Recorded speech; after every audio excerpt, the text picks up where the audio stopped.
하겠습니다. 네, 이런 주를 가지고 말씀을 듣도록 하겠습니다. 제가 학교 초등학교 입학하기 전에는 유치원에 내가 동네에 없었습니다. 학교 들어가기 전에 한글도 제대로 읽지 못하는 가운데 학교에 입학을 했습니다. 그러다 보았더니 학교에서 수업 시간에 선생님이 가르쳐주는 모든 내용들이 새로웠습니다. 선생님이 책을 통하여 가르쳐주는 많은 이야기 중에서 아직도 기억에 남는 이야기가 몇 가지가 있습니다. 그 중에 하나가 개와 그림자에 관한 이야기입니다. 아마 대부분 아실 겁니다. 어떤 개가 이 고기 덩어리를 물고 시냇가 위에 있는 다리를 건너다가 아래를 보았는데 한 마리 개가 자신을 쳐다보고 있는 겁니다. 그런데 자기가 입에 물고 있는 고기 덩어리보다 더 큰 고기 덩어리를 물고 있는 걸 보고 저가 뺏어야지 하면서 그 개울 안으로 뛰어 들어갑니다. 물론 그러면서 자신의 입에 있는 고기 덩어리를 버리고 말았습니다. 그 이야기를 읽고 그 당시에 많이 웃었습니다. 저 개가 좀 부족하구나. 어떻게 자기가 자기를 모를 수 있단 말인가 하면서 깔깔대고 웃었던 그런 기억이 있습니다. 여러분, 개가 왜 자기 입에 있는 고기 덩어리를 포기했습니까? 더 큰 고기 덩어리를 가지고자 하는 욕심 때문입니다. 괴와 그림자에 관한 그 이야기의 핵심은 욕심을 부리면 안 된다 하는 그런 내용이었습니다. 근데 얼마 전에 갑자기 그 이야기가 생각이 났습니다. 그러면서 제가 스스로에게 한번 질문을 던져봤습니다. 개가 욕심을 부려서 자기 입에는 고기 덩어리를 포기하고 물속으로 뛰어 들어갔는데 개가 왜 욕심을 부렸을까 하는 것이었습니다. 개가 왜 더 큰 고기 덩어리를 보고 욕심을 부렸을까? 제가 생각해 봤더니 답이 아주 간단했습니다. 그 개가 배가 고팠구나. 그 개가 배가 불렀다면 먹을 거 욕심내지 않는데 그 개가 배가 고프니까 더 큰 고기 덩어리에 눈이 가고 마음이 간 거 아니겠는가 하는 생각을 해보았습니다. 아무리 맛있는 음식이 앞에 있다 할지라도 우리가 배가 부르면 그 음식에 눈이 가지 않습니다. 배가 고플 때는 음식 만드는 냄새만 맡아도 확 기분이 좋고 또 때로 흥분이 되는데 배가 부르면 음식 만든 냄새가 역겹게 느껴질 때도 있습니다.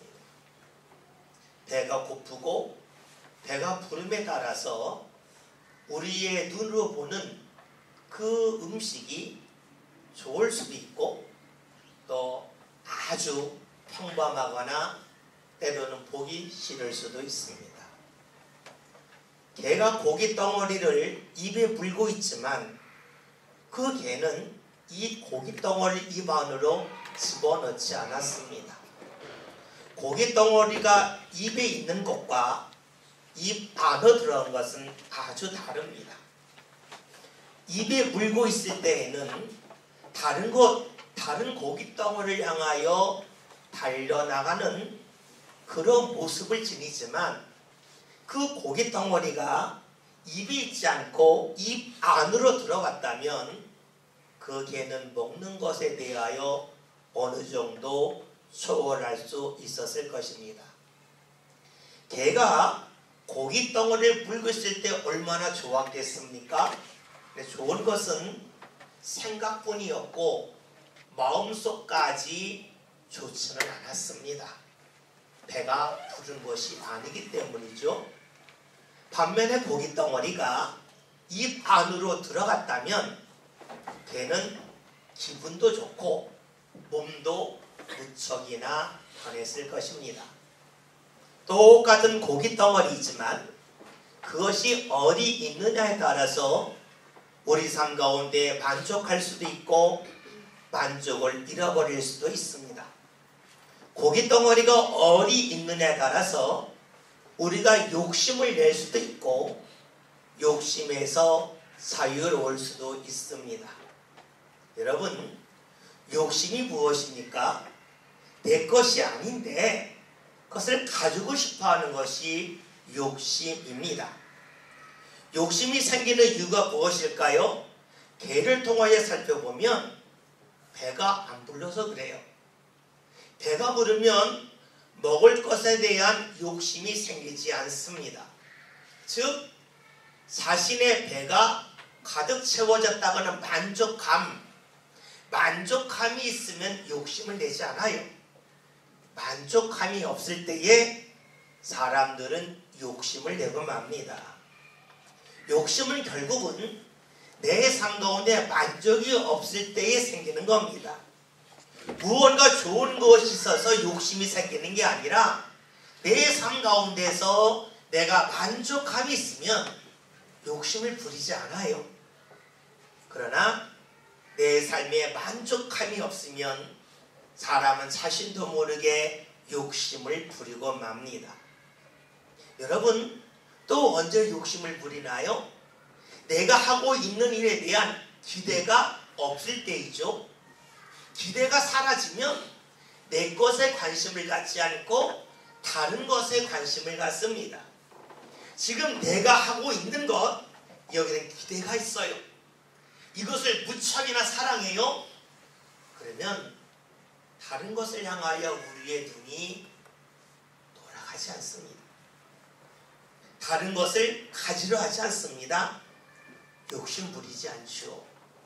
그러니까 우리가 욕심을 내는 이유는 만족감이 없어서 욕심을 내기도 하고 내가 하고 있는 일을 사랑하지 않을 때 욕심을 내게 되고 내가 하고 있는 일에 대한 기대가 끊어졌을 때에 우리는 나도 모르게 욕심을 부립니다.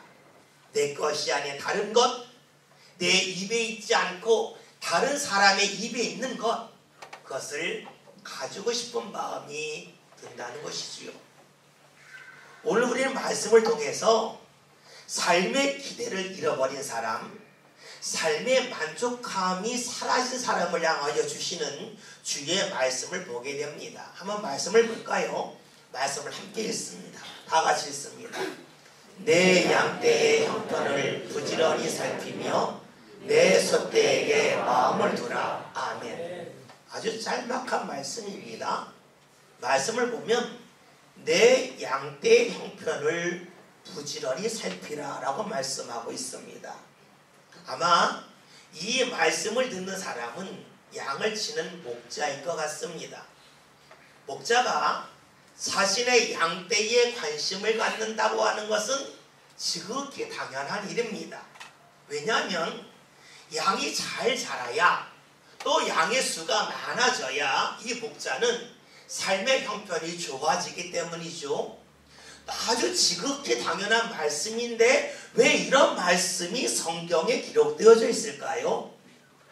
그 이유는 지극히 당연한 것이지만 사람들이 그렇게 살지 못하기 때문입니다. 너무나 당연하고 이렇게 살아야 된다고 주장도 하고 다른 사람에게 전파도 하지만 실제로 자신이 살아갈 때에는 이것이 잘 되지 않는다는 겁니다. 생각해 봅시다. 목자가 양을 키우는데 양이 풀을 잘 뜯어 먹습니다. 병에 걸리지 않아요. 새끼를 잘 낳아서 양떼의 수가 늘어납니다. 그러면 목자는 자연스럽게 양에게 관심이 많아집니다. 그런데 반대로 양을 키우는데 양이 풀을 잘 먹지 않아요. 어느 날 봐도 양이 시름시름 아파요. 그래서 열심히 돌보았습니다. 양이 났어요. 또 얼마 때 양이 또 시름시름 아파요. 또 돌보았습니다. 이런 일이 반복이 되어졌는데 양의 수가 늘지 않습니다. 나름대로 수고를 열심히 했는데 양의 수가 늘 그 자리에 있어요. 그러면 목자가 어떤 마음을 가질까요? 양을 보살펴봤자 내 형편이 나아지지 않는구나. 내가 그토록 양떼를 열심히 보살폈는데 잠도 적게 자고 그 누구라 열심히 수고했는데 내 형편이 나아지지 않는구나 하는 그 마음이 들면 목자는 양을 살필 때에 신이 나지 않을 겁니다. 내가 수고를 많이 했는데 그 수고의 결과가 눈에 보이지 않고 내가 기대했던 것을 충족하지 못할 때에 자신이 하고 있는 일에 하여 크게 실망할 수밖에 없습니다. 양을 돌보지만 정말로 열심히 돌보고 싶은 그 마음이 줄어들고 말 것입니다. 오늘 성경에서 양떼에 관한 말씀을 하고 있습니다. 근데 이 말씀이 그냥 양떼를 향한 말씀만은 아니겠죠. 목자와 양떼의 관계를 설명하는 말씀만은 결코 아니라는 것입니다. 목자에게는 양을 돌보는 것이 일상생활이고 자신의 직업이기도 하지요. 오늘 우리들도 살아가면서 내 삶에 양떼들이 있습니다. 내가 하고 있는 일이 있죠. 학생들은 공부하는 게 일입니다. 열심히 공부합니다. 성적이 오르면 공부하는 게 신이 나요. 나름대로 열심히 공부했는데 성적이 오르지 않아요. 어떤 마음이 듭니까? 더 열심히 공부하겠다고는 마음이 들까요? 아니면 내가 공부해봤자 별로 소용이 없겠다. 저 공부를 내려놓고 싶은 마음이 들까요? 사업하시는 분들이 있습니다. 열심히 사업을 했는데 그 사업이 확장이 되어져요. 마치 양을 키울 때에 양떼가 늘어나는 것처럼 사업이 확장이 되어지면 일할 때 신이 납니다. 재미가 져요. 힘든 줄 모르지요. 열심히 일을 하지만 일한 것의 결과가 나타나지 않는 겁니다. 양떼가 늘지 않는 것처럼 내 사업성이 확장되지가 않아요. 열심을 다하지만 매일 그 자리에요. 이럴 때 어떤 마음이 듭니까? 내가 열심히 해봐야 소용이 없다. 내 일에 대한 기대에 줄어들겠죠. 내 일을 사랑하는 그 열정도 점점 줄어들고 말 겁니다. 부모들도 자녀를 양육함에 있어서 자녀가 하루하루 성장하면서 몸은 크지만 생각은 잘하지 않고 마음은 잘하지 않고 늘 그 자리에 있을 때에 자녀를 보면서 내가 보다 열심히 자녀를 키워야지 하는 마음이 어느 순간에 줄어들 수 있지 않겠습니까? 열심을 다하는데 그 열심에 대한 결과가 나타나지 아니할 때에 우리는 하던 일에 대한 기대, 열정이 줄어들고 맙니다. 대부분이 그런 경험을 하죠. 오늘 말씀을 보았더니 어떤 말씀이냐면 지금 우리가 자세히 살펴볼 말씀인데 본문을 한번 다시 볼까요? 한번 말씀 읽어봅니다. 읽습니다. 내 양떼의 형편을 부지런히 살피며 네 소떼에게 마음을 두라. 아멘. 여기서 중요한 것은 부지런히 살핀다 하는 말씀입니다. 이 부지런하라고 하는 것은 두 가지 뜻이 있죠. 하나는 부지런하라는 것은 자주 한다는 것이죠. 한 번 한 것을 두 번 할 때 우리는 부지런하라라고 말합니다. 더 자주 보살피는 빈도를 말합니다. 또 하나는 부지런하라고 하는 것은 우리가 청소할 때 부지런히 한다 그러면 구석구석까지 닦는 것을 말하겠죠. 그러니까 좀 세밀함을 말할 겁니다. 그러니까 부지런하다고 하는 것은 얼마나 자주, 즉 빈도와 또 하나는 세밀하게 살피느냐 하는데 초점을 맞추고 있습니다. 여러분, 내가 무언가 하는데 잘 되지 아니할 때에 오늘 말씀을 보았더니 부지런히 살펴보라 하는 겁니다. 우리가 일상적인 생활 속에서 내 기대가 못 미치는 것처럼 신앙생활 할 때도 그럴 때가 있습니다. 대부분의 사람들은 내가 하나님 앞에 나올 때에 다른 사람이 자신을 어떻게 볼는지 몰라도 나 스스로는 나름대로 열심을 다한다고 생각을 합니다. 내 형편에서 이 정도 하면 열심을 다한 거라 라고 생각을 하죠. 어떤 분은 그것이 일주일에 한 번 교회 오는 것일 수도 있고 어떤 분은 매일 교회 오는 것일 수도 있습니다. 또 어떤 분은 하나님 앞에 물질로 헌신할 때에도 나는 나름대로 충분히 하고 있다 스스로 생각합니다. 그런데 내가 하나님 앞에 나름대로 열심을 다하는데 내 삶 가운데 주의 은혜가 분명히 보인다면 그 열심이 기뻐요. 열심을 내 신이 납니다. 그러나 내가 나름대로 열심을 다하는데 눈에 보이는 변화가 없는 겁니다. 그러면 어떤 마음이 듭니까? 내가 주의 전에 나오긴 나오지만 무언가 기대하고 하나님의 은혜에 대한 갈망을 가지고 나오지는 않습니다. 그냥 나오는 겁니다. 왜냐하면 내 삶 가운데 기대한 것이 이루어지지 않기 때문이지요. 그러나 우리가 여기서 말씀을 통하여 볼 수 있듯이 그럴 때 필요한 것이 무엇인가 부지런히 살펴보는 겁니다. 생각해 봅시다. 자녀들이 부모를 볼 때에 아쉬운 게 의외로 많습니다.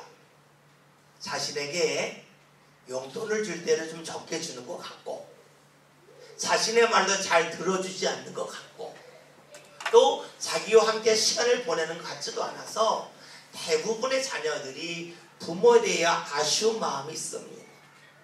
그런데 자녀가 부모가 하는 것을 한번 자세히 살펴보면 생각이 달라집니다.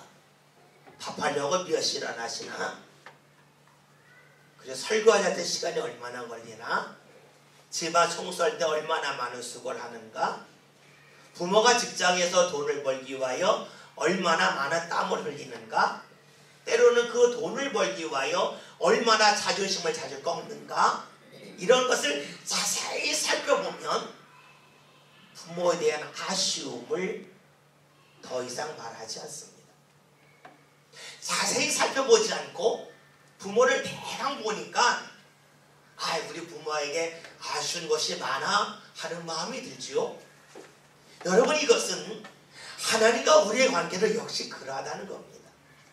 우리가 하나님을 자세히 볼 때에 내 삶 가운데 주시는 하나님의 은혜를 자세히 살펴볼 때에 하나님의 은혜가 우리 삶 가운데 부족하지 않고 넘친다는 걸 압니다. 그러나 부지런히 살피는 일, 자세히 살피는 일을 잘 하지 않기 때문에 내가 신앙생활 하면서도 나는 열심을 다하였는데 하나님의 은혜가 부족하다 하는 생각을 가지고 하나님을 가까이 하지 못하지요. 우리가 잘 알고 있는 이스라엘 백성들을 생각해 봅시다. 이스라엘이 애굽에서 노예 생활을 하다가 하나님의 인도하신 가운데에서 애굽에서 나왔습니다.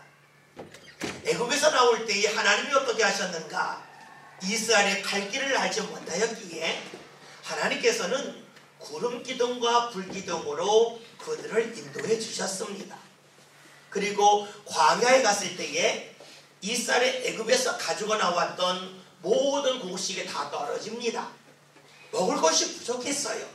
이때 하나님께서 하늘에서 만나와 매출하게 내려주셔서 이들의 주린 배를 채워주셨습니다.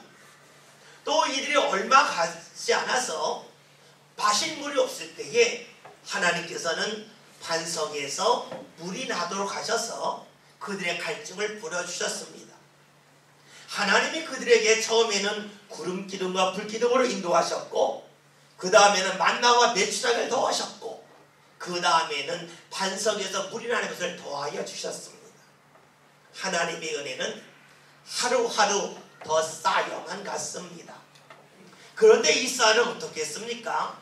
하나님의 은혜가 쌓여갔지만 하나님의 은혜가 쌓이는 것을 보지 않고 자신들이 필요로 하는 것, 거기에 대해서 더 많은 관심을 가지고 있었습니다. 그러라고 했더니 이스라엘은 계속해서 불평하고 또 불평을 합니다. 이런 이스라엘의 모습은 무엇과 같습니까? 개가 입에 고기 덩어리를 물고 있지만 더 큰 고기 덩어리를 가지고 싶어서 입에 있는 고기 덩어리를 먹지 않고 다 바닥으로 떨어뜨리고 더 큰 고기 덩어리를 얻고자 달려가는 그 모습이 바로 이스라엘의 모습이 아닙니까? 그런데 이스라엘이 그랬던 것처럼 오늘 우리들도 그러할 때가 너무나 많다는 것입니다. 하나님이 내 삶 가운데 주신 은혜가 우리 주위에 넉넉함에도 불구하고 우리는 자세히 살피지 않고 새로운 고기 덩어리를, 더 많은 고기 덩어리를 내가 얻기 위하여 이리저리 달려가고 그것을 얻고자 힘쓰는 모습이 우리에게 있더라 하는 것입니다. 오늘 성경은 우리에게 증언해주고 있습니다. 내 양떼의 형편을 부지런히 살펴보라는 겁니다. 자세히 살펴보면 그 양떼가 힘들고 어렵고 잘 자라지 않은 그 모습이 양떼에게만 책임이 있겠는가? 아니면 너희 자신이 돌볼 것을 돌보지 못해서 일어나는 일인가를 묻고 있습니다. 여러분, 그렇습니다. 우리 삶 가운데 만족함이 없는 이유가, 때로는 만족함이 부족한 이유가 하나님이 내게 은혜를 적게 주셔서, 은혜를 부족하게 주셔서 그럴까요? 아니면 하나님이 은혜를 우리에게 풍성히 주셨지만 그것을 부지런히 살피지 못하기 때문일까요? 오늘 성경은 그것을 우리에게 묻고 있습니다.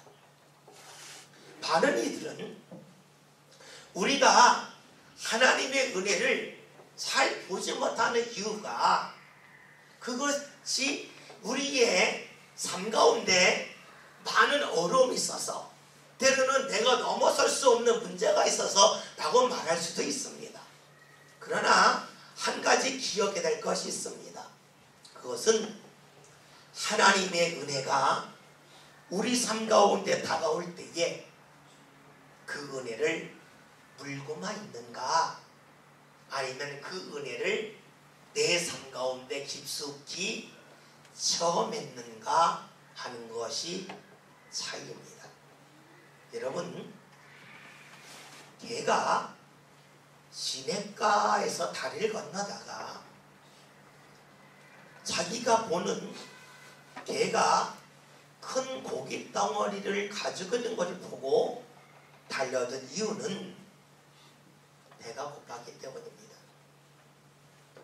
고기 덩어리를 입에 물고 있지만 입 안으로 집어넣지 않았기 때문입니다. 물고 있는 기쁨은 있지만 그 고기 덩어리를 먹고 소화시켜서 뱃속에 집어넣지 못했기 때문입니다. 여러분, 우리가 왜 예수님을 믿고 하나님을 믿고 하나님 우리의 은혜를 허락해 주심에도 불구하고 우리 삶 가운데 만족감이 없고 자꾸만 더 큰 고기 덩어리에 대한 욕심을 가질까요? 그것은 우리가 주의 은혜를 입으로 불고 있을 뿐 내게 주신 은혜를 내 삶 가운데서 깊숙이 새기지 못하기 때문이 아니겠습니까? 예수님께서 말씀하시기를 누구든지 나를 먹는 자는 더 이상 줄이지 아니할 거라 말씀하셨습니다. 나를 물고 있는 자가 아닙니다. 나를 먹은 자라고 말씀하고 있습니다. 예수님이 삶 가운데 들어온 사람, 그 사람이 더 이상 줄임이 없다는 것입니다. 여러분, 하나님은 우리에게 항상 풍성한 은혜를 주십니다. 그런데 그 은혜를 입으로 물고 있는 사람이 있고 그 은혜를 입속 안으로 집어넣는 사람이 있습니다. 하나님의 은혜를 입으로만 말하는 사람이 있고 그 은혜를 삶 가운데 새겨서 그 은혜가 삶 가운데 경험되어지는 사람이 있습니다. 둘이 같지 않습니다. 아주 다릅니다. 주의 은혜를 뱃속까지 집어넣은 사람, 삶 가운데 체험한 사람, 그 사람은 삶 가운데 만족감이 있습니다. 여러분, 예수님께서 이 세상에 오셨을 때에 많은 시험이 있었습니다. 그 시험이 뭡니까? 사람들이 예수님을 왕으로 세우려고 했던 것이고 사람들이 예수님에게 예수님의 이름을 높이라고 하는 그런 것이었습니다. 그러나 예수님은 그 시험에 넘어가지 않으셨습니다. 왜냐하면 예수님은 이 세상에서 주는 새로운 고기 덩어리를 굴려고 하지 않으셨습니다. 하나님이 주신 은혜가 예수님 삶 가운데 깊숙이 자리 잡고 있었기 때문에 충분히 만족하셨습니다. 충분히 배가 불렀습니다. 충분히 배가 부르다 보았더니 새로운 고기 덩어리를 불고자 하시는 그런 마음이 예수님에게 생기지 않았습니다. 여러분, 내 양떼의 형편을 부지런히 살피라고 말씀하고 있습니다. 내 삶을 부지런히 자세히 살펴보라는 겁니다. 그러면 우리 삶 가운데 하나님의 은혜가 여기저기 넘쳐남을 우리는 발견할 수가 있습니다. 많은 사람들은 고깃대에 관심이 있습니다. 얼마나 많은 고깃대를 내가 물고 있는가 여기 관심을 갖지만 주님께서는 우리에게 말씀해 주고 계신 겁니다. 물고 있는 게 중요한 것이 아니라 그것이 너희 속에 들어와 있는가 하는 것을 묻고 계십니다. 오늘 우리가 살아가면서 내 삶에 있는 주의 은혜를 발견할 때에 주님은 다음에 말씀을 주시죠. 오늘 말씀을 보면 내 양떼의 형편을 부지런히 살피며 네 소떼에게 마음을 두라고 말씀하고 있습니다. 그렇습니다. 하나님이신 양떼를 통해서 내게 주신 은혜를 발견한 사람은 하나님이 양보다 더 큰 소, 그 소떼를 주시는 은혜를 마음속에 사모하며 살아갈 수가 있습니다. 우리가 자꾸 입에 무엇을 물고 있는가? 얼마나 많은 새로운 고기 덩어리가 있는가? 그 고기 덩어리, 그 얼마나 많은 떼거리가 있는가? 여기 관심을 갖지만 주님은 너희 삶 가운데 임한 주의 은혜, 그 은혜가 삶 가운데 있을 때에 만족감이 있음을 말씀하고 계십니다. 여러분, 주의 은혜를 입으로 물고 있는 사람과 그 은혜를 뱃속까지 집어넣은 사람은 다릅니다. 주의 은혜를 입에만 물고 있는 사람은 새로운 것을 얻기 위하여 계속 찾아다닙니다. 더 큰 것을 얻으려고 하나님의 은혜를 다 놓치고 맙니다. 그러나 뱃속까지 삶 가운데 주의 은혜를 새긴 사람은 항상 살아가면서 주의 은혜에 대하여 감사합니다. 지금 내 삶의 때는 주님께서 나에게 은혜 주시는 때요, 나와 함께 하시는 때임을 기억하며 살아갈 수 있습니다. 여러분들은 어디에 관심이 많으십니까? 고깃대, 거기에 관심이 있습니까? 아니면 하나님이 나와 함께 하고 계시는 은혜의 때임을 여러분 기억하며 감사하며 살아가고 계십니까?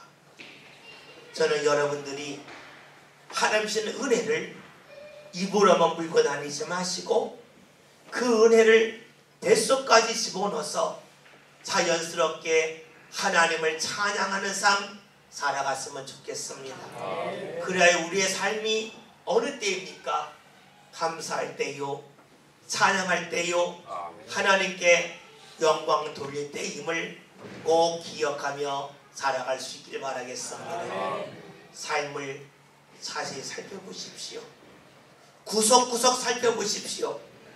나도 모르게 하나님의 은혜가 여기저기 있음을 발견할 것입니다.